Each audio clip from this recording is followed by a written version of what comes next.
talk about Jimmy Johnson as a coach. He comes in, like you said, he has this mentality of we're going to win at all costs. Right. And if you're a part of that, great. If you're not a part of that, oh well. Like that's just what it's going to be. Talk a little bit about kind of roster construction, like some of the guys that you thought, of course, Michael Irvin, but some of the other guys that Jimmy brought in that you knew had an immediate impact on the way that this team had changed from the inside out. Let me tell you this here. When they brought in Erik Williams, I used to talk to Mr. Coach John Wooten. You know, he was the GM, kind of a GM guy, head personnel guy. We used to walk. You know, they used to always be on me about staying in shape. So me and Mr. Wooten used to walk Valley Ranch.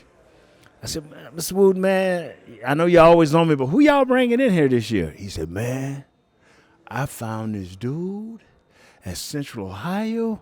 Oh, he's from Philly. This dude is a beast. I know he's mean. He's going to either play right tackle or left tackle for him. I love him.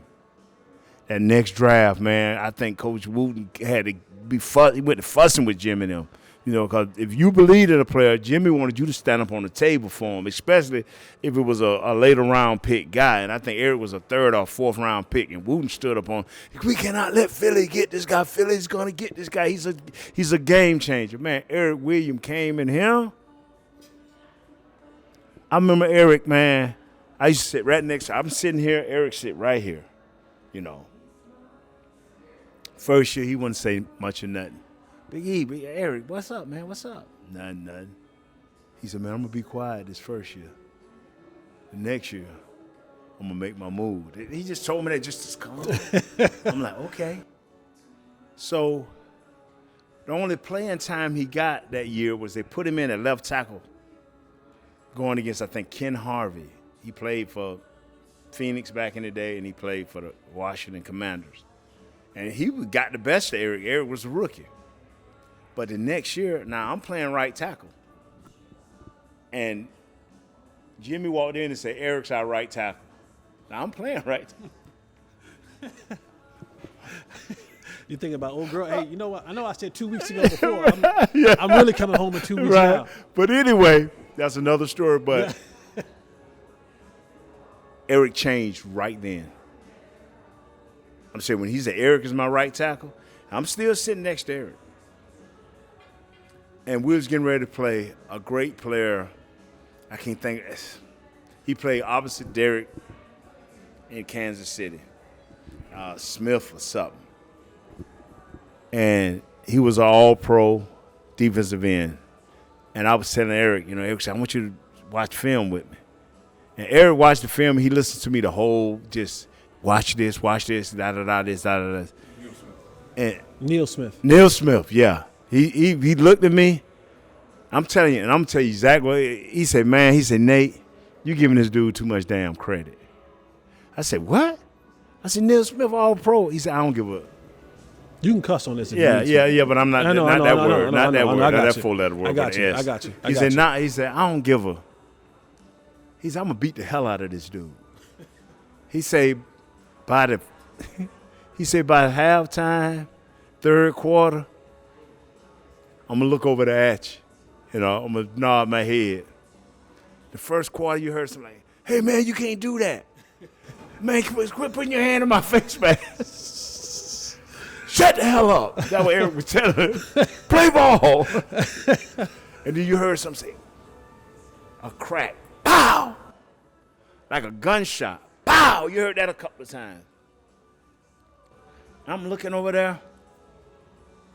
I'm looking at Big E, and Big E ain't looked at me. Man, by the third quarter, Ralph, he can't be doing that. Big E looked at me in the huddle. Got him! And from that day on, he just went to dominating players. I'm talking about the physicality that this dude played with. And after the game, I said, E, what did you do? I know you was, poking him all in the face and punching him and that. He said, Nate, I headshotted him. I said, what's a headshot? He said, man, I grabbed him. Finally got my hands inside. I grabbed him and just brought his helmet to mine. Pow! Like a ram. I said, E, you gonna? He said, no, I know how to do this. Yeah. And man, every player, it didn't matter. I remember Reggie White used to have that hip toss. Yeah. We was watching film, and he looked at me. He had that look about him. I said, what's up, E? He said, I done figured it out. He ain't no more hip tossing here, baby. Ain't no more hip tossing here. And Reggie didn't toss him no more. Big E figured that thing. He watched enough film. Remember how many you was talking on our other show about guys who would watch that extra film? Yeah. Big E was that dog. He was this far from the Hall of Fame. But anyway, you asked about players that made a difference. Right. Big E made that difference. He set the tone. We were already a grinding team with Norv Turner, but we became a dominant physical team. And then when they brought in Larry Allen, lights out. It was over.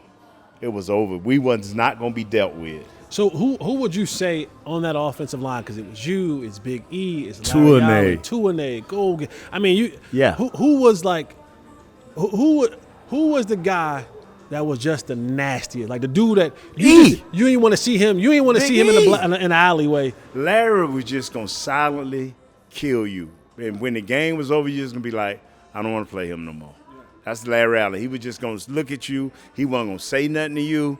He's just gonna beat you to death.